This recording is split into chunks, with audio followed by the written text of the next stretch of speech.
Yo, what is good, y'all? It's boy Raph, and I'm back with another codm banger video, man. Now, so in today's video, we'll be going over three things. Obviously, first, we're gonna go over our settings in game, all those thingy, sensitivity reveal, all that, gun loadouts. Then we're gonna go hop into a movement tutorial. Then we're gonna hop into an actual game.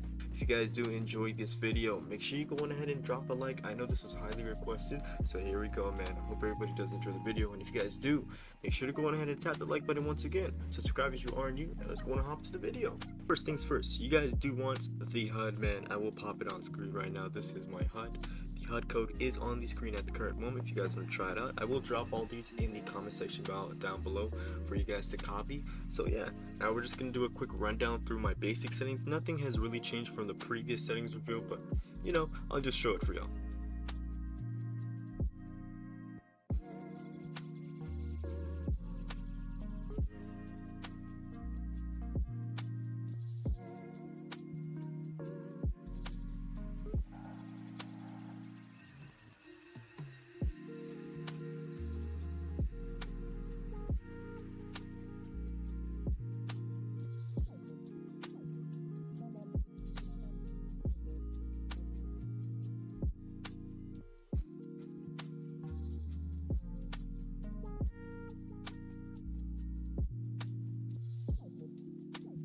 Here are my graphic settings. If you guys do want the color customization settings, it is 70 saturation and 80 brightness, nothing more, nothing less.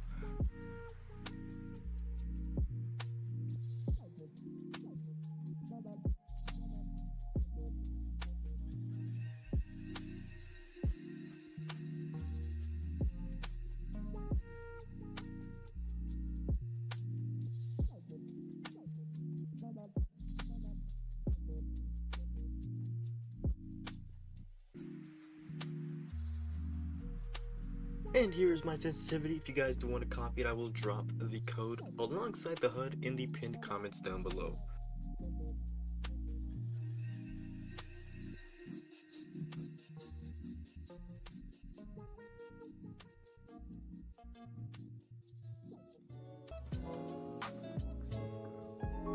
Alright, let's go on and hop to our gun loadouts because I don't actually play gyroscope settings. First things first, on my loadouts, I use smokes on every single class, with the exception of my shotguns, which I do have a flash and a trophy somewhere. Sometimes I'll switch this loadout here and there, and I do also sometimes use survival training on this third shotgun class. But besides that, every single loadout has this one specific weapon, the MW11. Here's the gun class. And my perks are lightweight, gung-ho, and dead silence. And my gun build for the first gun is the callofdutymobile 262. Sometimes I will use the green laser, but most of the times I do find myself using the red laser. Same thing, all three guns are the same. Here's the R9 loadout. Sometimes, yet for this gun, I will actually use the ultralight smoothbore, as this allows you to lose some bullet spray accuracy, but on the upside, you have a really fast fire rate with this barrel in comparison to the heavy smoothbore. Now for loadouts 4, we got the QQ9, my baby right here. Here's my gun loadout if you guys want to try it. Now for loadouts 5, we got the Switchblade X9. For loadout 6, we got the CX9. I actually have two builds. This is the max mobility build that I like with the full auto mag. The other build I do use is this one right here, which is basically a stack on range build. Now for this loadout, we got the QXR, man. I actually am enjoying this gun quite a lot. It is a weird build. I do actually use the red laser for enhanced hip fire accuracy, so it is pretty nice. For loadouts 8, we got the Fennec Venom Coil. I do really like this gun build a lot for this Fennec. It is a beam. And for loadouts 9 and 10, it is basically the exact same gun. The only difference is on one build I use Disable, the other build I use FMJ. Alright, besides that, we're going to go and hop to a quick training room so I can show you guys some of my movements and a little bit of a movement tutorial. We're going to be hopping to the esports clients. Alright, loading into our training room, man, we do have the Handcam active. So hello everybody once again, my name is Raphael, aka Ayeoraph, and in today's video, we're going to be showcasing how I play the game. You know what I mean? It's pretty easy.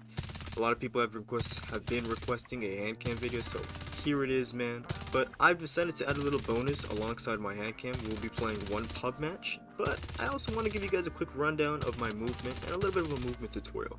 So let's go ahead and hop into that. Now, first things first, if you want to achieve maximum potential with your movement, the first thing I'd actually recommend for you to do is tweak your sensitivity, man. You would be surprised with this, but you want to be able to have your sensitivity to the point where you're able to do a 180 effectively, like very efficiently, so you're able to do stuff like this, you know what I'm saying, where you just slide one side and then quick 180 and jump. Just have your camera sense, specifically your camera sense, nothing else but your camera standard sense, have it so that you're able to do a quick 180, no problem. But don't make it too high to the point where your crosshair placement is not good. You know what I mean? That was a problem I used to have. I used to have like 150 camera sense, and I managed to lower it to 110. And I feel like 110 is basically the optimal camera sense for me to be able to do all this movement. It's kind of hard to talk in place, so I'll try my best to avoid that. But yeah, that's the first thing. You want to make sure you're on a optimal sensitivity.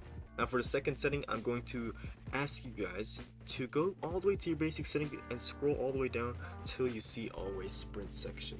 Now this is basically going to determine your walk sensitivity and your sprint sensitivity. Now depending on how high or low the number is, if the number is higher, it'll be able to trigger sprinting a lot more easier, but if the number is lower, you'll be able to trigger walking easier. So obviously you want to try your best to find a balance within this, because sprinting is basically the heart of all movement. In order to do any of these movements except for strafing, you need to be able to sprint. So I've mastered sprinting sensitivity, so I'm able to effectively trigger sprinting and I'm able to walk at the same time flawlessly. So you want to play around with that. If you are having trouble, you could just turn on the always sprint setting. It is over here, and basically what this will do, it is a temporary solution which will make it so that you will always sprint no matter where you put your thumb at. Now do keep in mind, I don't recommend playing with this anymore. Maybe back 2 years ago I would recommend it because Dead Silence was OP, but now that Dead Silence is not good anymore and people can really sound you easily in this meta, I wouldn't recommend to stick with this setting for too long. But it is a good setting, a good temporary fix to the walk problem. You know what I mean? If you are having troubles too, try to tweak around with your joystick setting and your walk sensitivity. They kind of go hand in hand with each other. So that's the second thing you gotta make sure you have locked down in order to get crazy movement. Now the third and final setting you need to have is not actually a setting, but rather perks. 2 specific perks. You need gung ho and you need lightweight. Now obviously, first things first, with lightweight you're able to actually move 10% or sorry 5% faster than the average player who doesn't use lightweight. So obviously you'll be able to be more elusive when you're faster. You know what I'm saying? It's pretty straightforward. As for the second option, you want to make sure you have gung ho equipped. It is a green perk which will actually allow you to hip fire and sprint at the same time. Now because we're in training room, there is no perks allowed in training room anymore, which basically means this gameplay right here is a representation of me playing without gung ho. As you can see, I am walking when I'm hip firing. I can't sprint while hip firing. You know what I'm saying? I'm sprinting right now, but whenever I start shooting, I can't sprint. Now do keep in mind, this is very important for movement, because like I said earlier, in order to do any levels of movement, you need to be triggering sprinting. And because you can't sprint while you're hip firing, which is a very important part of hip or movement in general, you're not able to do movement. You know what I'm saying? So gung ho basically eliminates that, and gung ho also eliminates something called fatigue.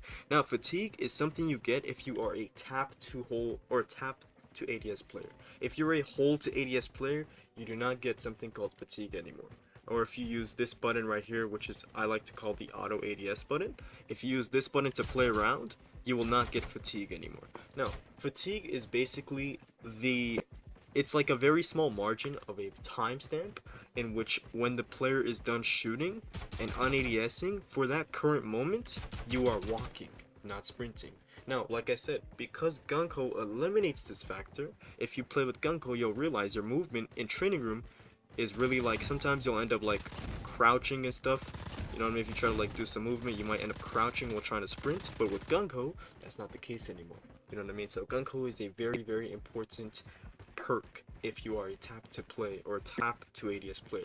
Now if you're a hold to ADS player, or if you use the auto ADS button, you don't actually need gung ho, because both of these ways of playing actually eliminate this so-called fatigue, because with the auto ADS button, it will automatically stop shooting when you lift up your finger, which means you'll be able to do movement really easy. See, like right there, I'm able to do movement really easily, whereas with the tap to ADS, sometimes I'll be able to do it, sometimes I'll crouch, just like that. Hold to ADS, if you play with this, you know what I'm saying, it'll basically be the same as auto ADS. It's a little bit harder, but it'll give you the same results.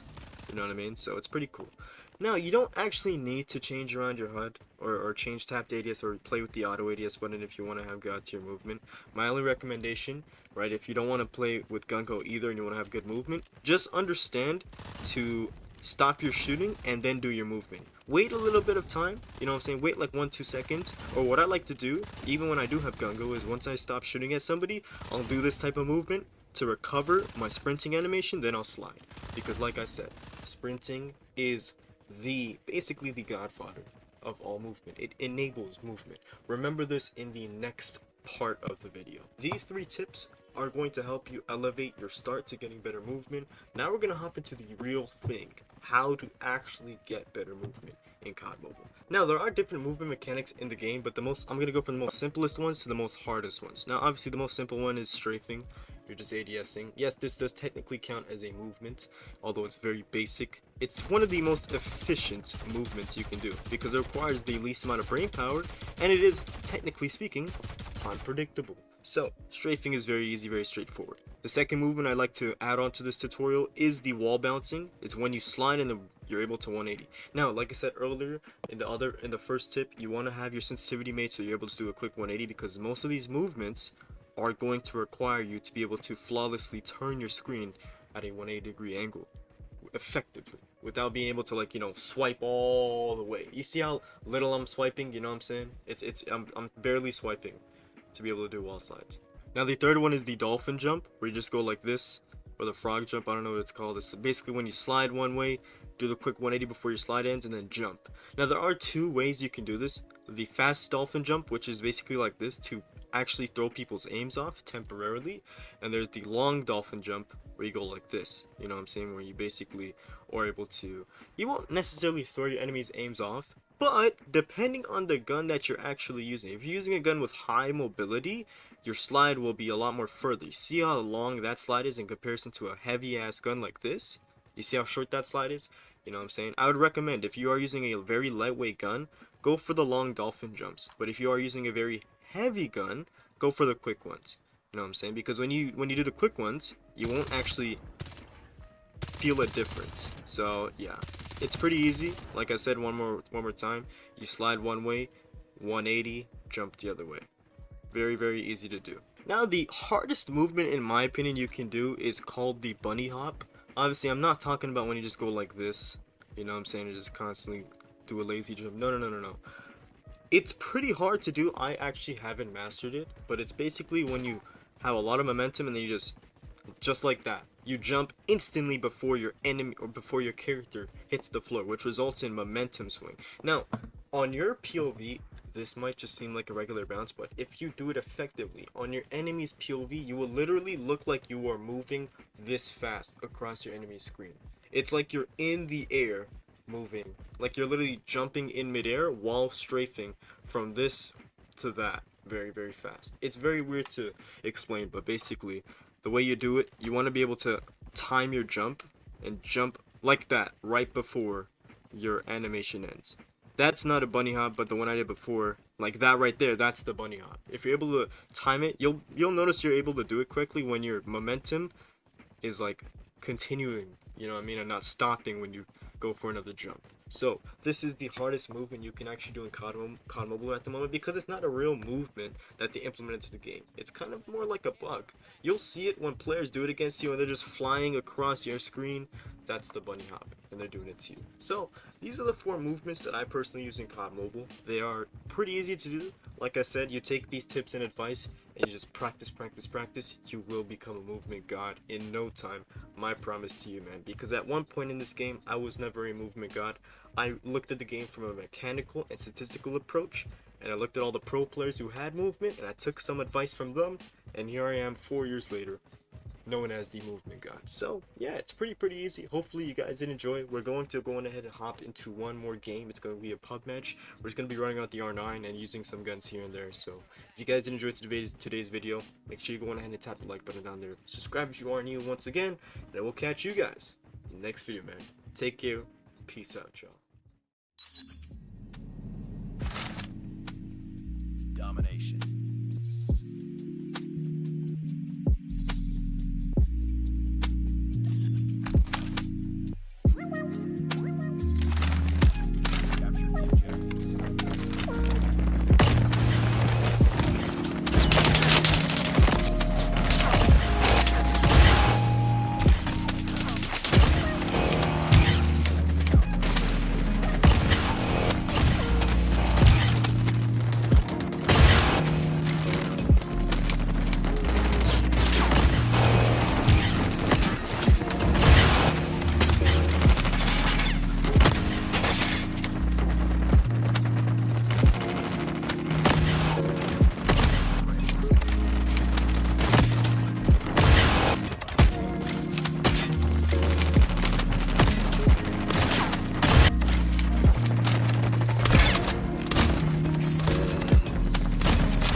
you.